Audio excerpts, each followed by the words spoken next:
Hey team, want to meet the most internationally recognized entertainer in all of San Miguel? Her name is Lady Zen. You're about to meet her. You might see a little bit of gorgeous architecture too. Come join us.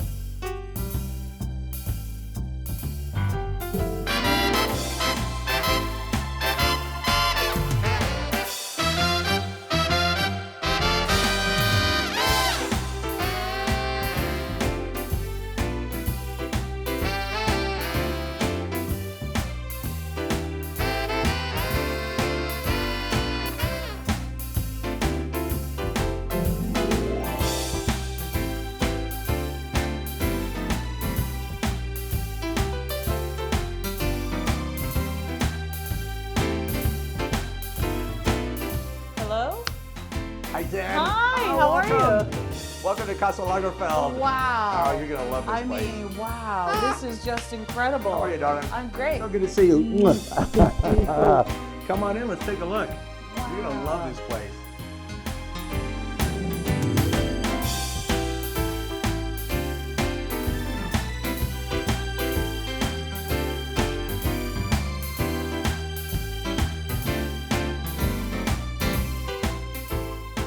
It's not even an interview, it's a conversation. This is a conversation among friends. Yeah, I mean, I'm super honored to be here and sitting with you, thank you. We've known each other almost since you first moved here. I've been here longer than you, you've been here a decade. Yeah. But we've known each other for a long time, but you know, we instantly connected because of your alma mater. We'll kind of get into that in a little bit. We have a couple of connections, actually, so it's kind of a fun thing to talk about, but I wanted to, I mean, you're really famous already. I mean, anybody that's been on stage with Tony Bennett's already way above me. It's got a lot of great publicity, but it's kind of fun for more people to know a little bit more about you and kind of learn a little bit more about you and your background and how you got to where you are today. And we thought we'd just do a fun little conversation. We've all gone through evolutions in our life. Yes. Well, especially those of us that have moved to San Miguel de Allende. We're going to kind of talk about reinvention as you come to San Miguel. Yeah. Well, you don't really remember this. This is before you moved here, but I used to have an interview column, and one of my first questions was, when I first moved to San Miguel, I wanted to reinvent myself as, and you would fill in the blank. Wow. Yeah. You know, because everybody talks about it, how they reinvent themselves when they move here. I think it's because you start to understand that there's a different rhythm here. Yeah. And it takes a while to acclimate to that rhythm because the culture is so full of family and food and taking it easy and really appreciating your life in a completely different way than being in a rat race or being in competition or finding yourself overwhelmed by the daily challenges of living in such a fast-paced life. To come here and relax, it gives you a chance to really check in with yourself and figure out what is important to you. Yeah, exactly. What are your priorities in life? You were born in Brazil, I believe. Yes. Right? Your mama's Amazonian and your papa's Brazilian, right? Yeah, yeah. Your papa was from the land of samba. Yeah, yeah. So you got a little of that DNA in you, right? Yes, yes. I love to dance to this day. I think that's a great background. I think that's a great backdrop. Yeah, I really appreciate that whole story. It's to have such a unique story that became the source for a documentary, an award-winning documentary, and just the movement of my life through all of these different phases is about having these quantum changes. Coming from Brazil, and then I moved to Arkansas, which you and I have always talked about and always been like. We're going to talk about that, a little bit. It's a beautiful story with kind of a complicated beginning, and I think that's who shaped me and how I've been able to have such an open heart. So Zen, I think if I remember correctly, I read you were adopted at 11. And 11 months old, yeah. Did you continue to live in Brazil for a while before you moved back up to the States? We did. We continued to live there until I was 3. Oh, okay. And then we came to the United States, to Arkansas specifically, when I was around 7. Right, at 7, Yeah. okay, Yeah. great, fantastic. Yeah. As I recall, you got well, this was some years later, but let me back up to the Brazilian thing. So you left at 3? Yeah. You left at 3, so you had a little bit, not enough to remember the whatever Catholic upbringing might have been there. And then, if I'm remembering correctly, or if I read correctly, you were part of the Church of the Nazarene in Arkansas. Yeah. Is that right? Yep. So you had a little bit of that gospel singing, a little bit of Yes. that kind of background, and yeah, is that right? Yes. In the early days, it was more about revival singing. Yeah. And I was in the church choir. I was in the youth choir. And that's really where I got my start as a singer. Remember how that had such an influence on Elvis? Yes, I love and that. Aretha. There Yeah. are many different singers that have that same story. Yeah. Yeah. God, I've got to hear you sing gospel. That's one of the few things I haven't heard. Oh, you haven't heard I don't yet? think I've heard you sing gospel yet. I mean, I didn't yeah. move to Arkansas until I was between my sophomore and junior year of high school. But I was raised in an even more conservative. We thought those Nazarenes were, party goers. Church of Christ, very Church of conservative. Christ, You yes. probably have heard of Yes, them though, of in course. that same neck of the woods. You got a Fulbright scholarship, as I understand, for opera specifically, Yes. right? At Fayetteville, yeah. I started studying opera when I was 12, and I started working professionally as an opera singer at age 14. You told me Wow. And I heard you'd won like 60 competitions or something by the age of 12. Yeah, I was singing all over the place. I remember my first Arkansas County Fair where I was singing on stage, and I thought that was the big time. That was really something special. What a trip, for me. I love it. That's Yeah. fantastic. I think being trained at such a young age, like my voice was still changing a little bit, and but having the understanding of how breath works, running scales, really tuning my ear at such a young age preserved my voice as a professional. I just had a birthday. I'm now 55, and I know. so Felicidades. That's a youngster. It is. As I was entering into college, it was becoming a really tough time for me. My parents were conservative Christians. Yes.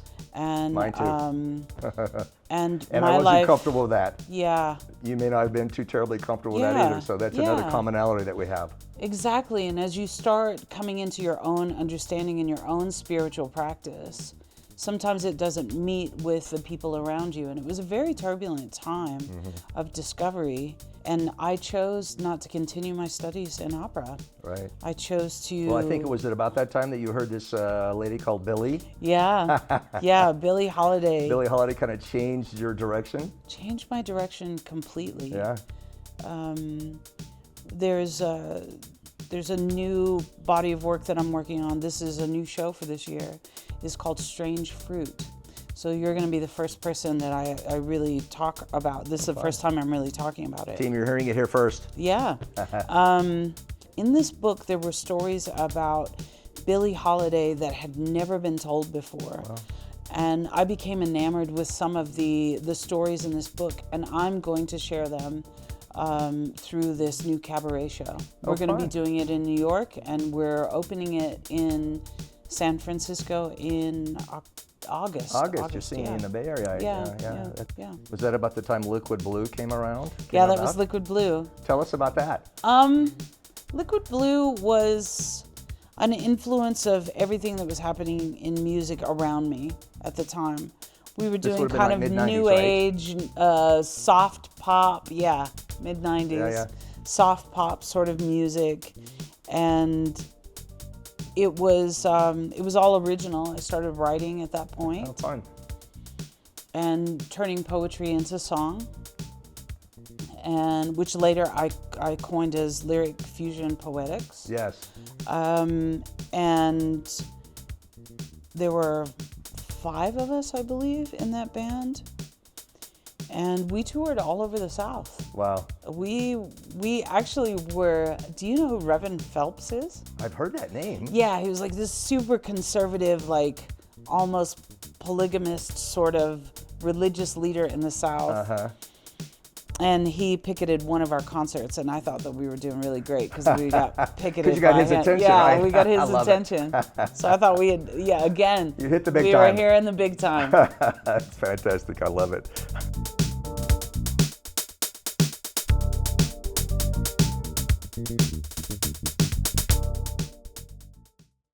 Hey team, it's Greg the Dream Pro. I hope you're enjoying this series at home in San Miguel, our lifestyle conversations. If you love it, give me a thumbs up, subscribe to the channel. We're going to have a new one every month. See you at the next one.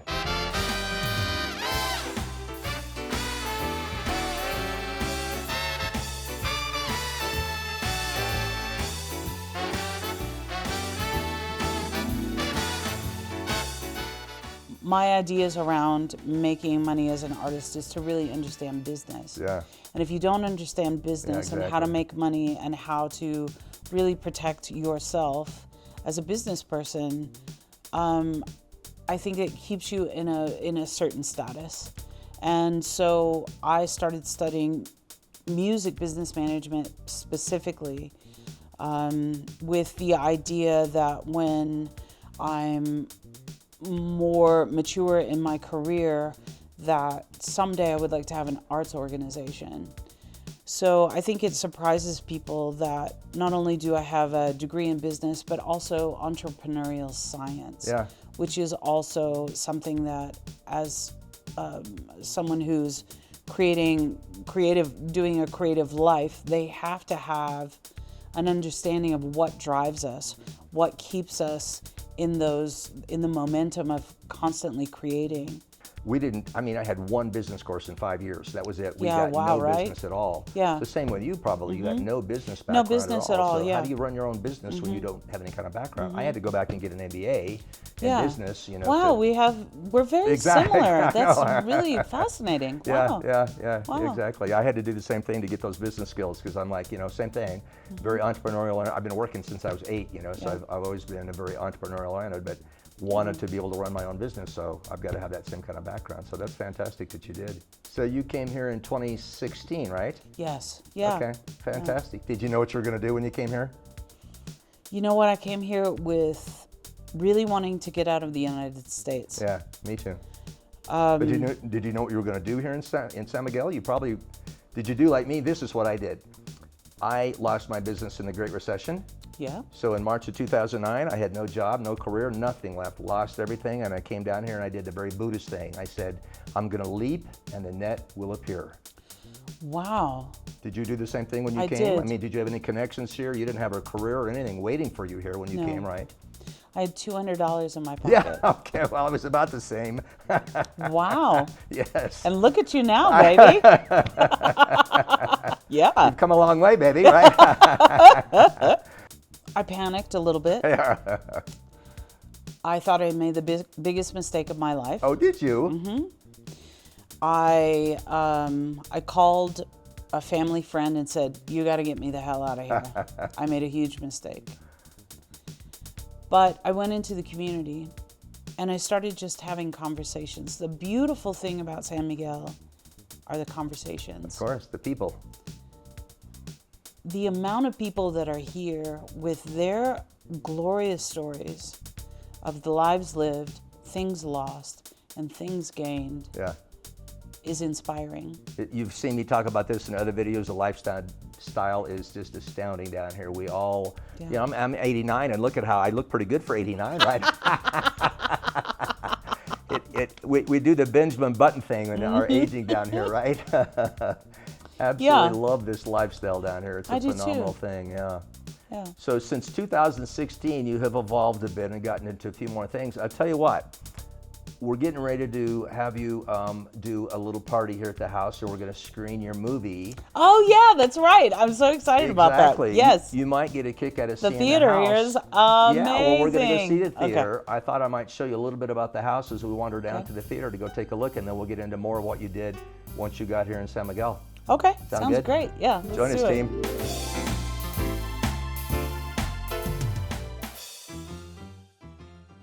Hey team, it's Greg the Dream Pro here with our At Home in San Miguel conversations. Please rate, comment, and subscribe. Love to hear from you.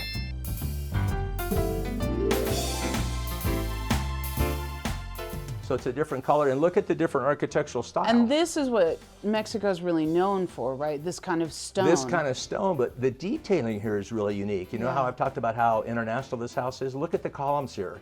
These column capitals are very different. They're not Corinthian or Ionic or or Doric. They're very unique, so it's a very kind of Asian sort of influence that you see here. And of course, you can tell what this is. A French the fleur. Fleur-de-lis, of course, exactly.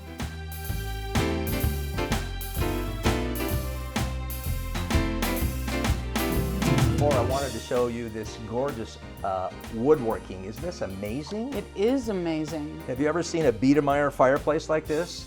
What is Biedermeier? Biedermeier is the old German style that's got the black ivory combined with the mahogany. This is black ivory? Yes, isn't that amazing? This one is probably not really ivory, no.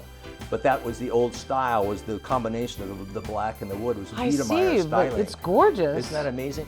Custom glass and mirrored fireplace. It's just, I've never seen anything like it. And of course, he's got the secret little hideaway for the TV up here, right? Because we all have to hide our TVs away, right? Yeah. I know that you wanted to be a celebrity chef once. Well, Tell us about your experience at Casa Nueva. I wanted to stop being Lady Zen. You did? Yeah, I didn't want to be an entertainment artist, and I thought, if I can't feed people's soul with music, then I'll feed it with food. Food.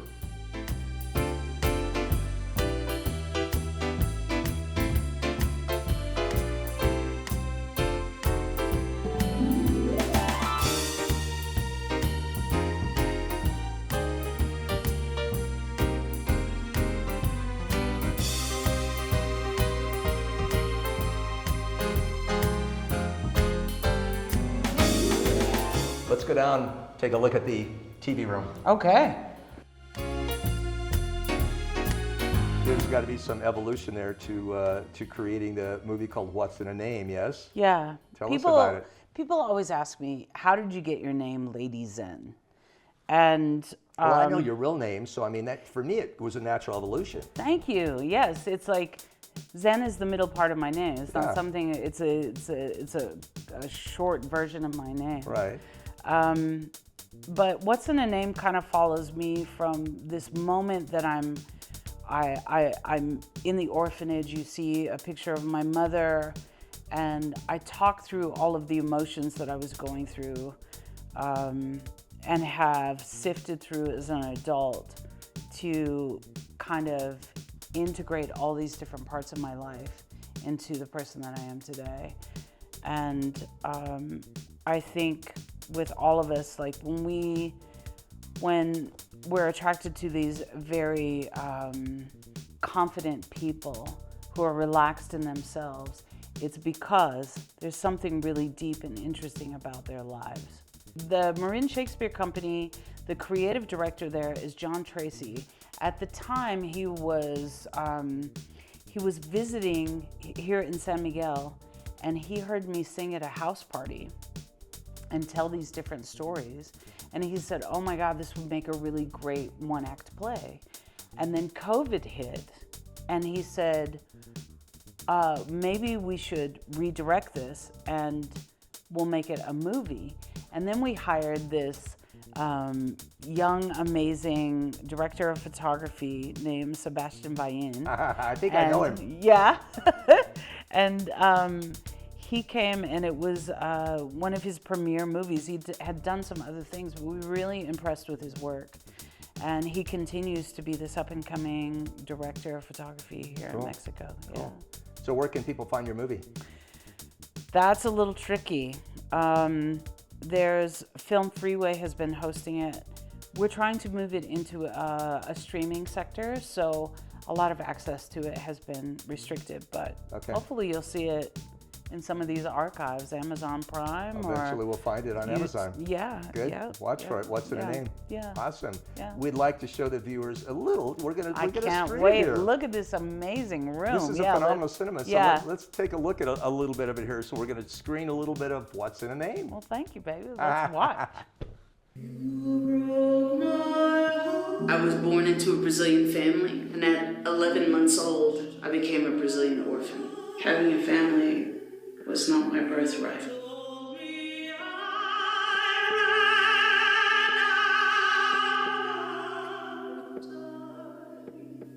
What makes a person worth loving? Was I a soft butch? Was I a lesbian? In all of the queer conversations I had about identity, I never felt queer enough, lesbian enough, trans enough. I wasn't poly or pan, not butch enough, not lesbian, not radical enough. It was better to just be a blank canvas. Whoever I was in that dream, it frightens me. Now, welcome to the stage, internationally celebrated vocalist, poet, and composer, Lady Zen. Yeah, that's one of the moments, like when I was telling you that it was, we were in this penance chapel, and it all takes place in this one room, but it's like, it expands out, you know? Where would you find a penance chapel? How did you find that? At Gabby's place. Oh, it's on her property? Yeah, it's associated with the church at Int'l, Okay. where it was a penance chapel where if you had done, let's say that you had been unfaithful to your wife, Right, and 10 Hail Marys weren't enough. You had right, to spend you had to time go in and flog yourself. Like, oh my God. Yeah. Zen, Felicidades, what an amazing movie. That was awesome watching it. Let's go watch the sunset up on the roof. I would love that. Come on, let's go. It's Let's an do amazing it. roof terrace. Then we're up on the roof terrace of this phenomenal Casa Lagerfeld, and So just the views beautiful. of the entire city. And I love to swing. I feel like I'm a kid again. Don't you feel like it? Let's go swinging again. Yeah. Did you ever You could swing take a like nice this when big you were a kid? nap. You could take a nap on here. Did you have one of these in Arkansas when you were a kid? I never had a swing. I never did either. Did you? No, you know, I never even had a tree house. Oh, I had a tree house. I never had it. You had a tree house. I I'm did. jealous. I'm Yeah. jealous. Yeah. You know, I downscaled to a condo about 3 years ago that's at tree level. So I told Marion, my novia that you know, Yeah. I'm like, honey, I finally got my tree house that I've always wanted. At 67, I finally have my tree house. I love it. Now I just need to get a swing like this. Yeah, I love this definitely. swing. It's been a lot of fun. Beautiful. Look at these sweeping views. I mean, my God. It's I can astounding. see That's what from people miles. love about living in San Miguel is almost everybody has a roof terrace. This is one of the better ones, I have to admit, but still. It's Everybody loves having a roof terrace that stunning. you can see the entire city and this especially whole the program. house. This whole house has just been a magnificent experience. Like there's so many beautiful mixes of culture. There's so many colors, and it delights the senses in so many ways. Yeah, I love it too. I love it too. The sellers are hating to have to sell it, but they have moved on and they're in another country, so it's all yours. Great, I'll take it. The I'll next take movie, it. The next movie that sells out. Yes. That's good. Yeah. It's been such a trip to, you know, I love you to death. I love we you have been too, friends man. for a decade. We It's so have. fun to finally get to spend some time chatting with you. Yeah. I learned a few things I didn't know. I learned a lot from you as well. I didn't know you had 3 movies. Yeah. You learned I was a novelist that you Yes, didn't know. I didn't know that. Yeah, we have a few more things in common there, huh? Yeah, And you can't tell anybody that I wrote poetry when I was a teenager, so well, that's none of a us want secret. that. None of us want that out. We don't want that publicized, at Yeah, least, do right? we? Team, it's been fun having you come join Zen and I. I loved doing the interview with her. We love showing you Casa Lagerfeld. Hey, if you like the video, team, give me a thumbs up. Subscribe to my channel. There you go. Zen's giving me a thumbs up. Subscribe to the channel. You'll see more of these, and come join us for next month. We're going to have another phenomenal video. See you then, team.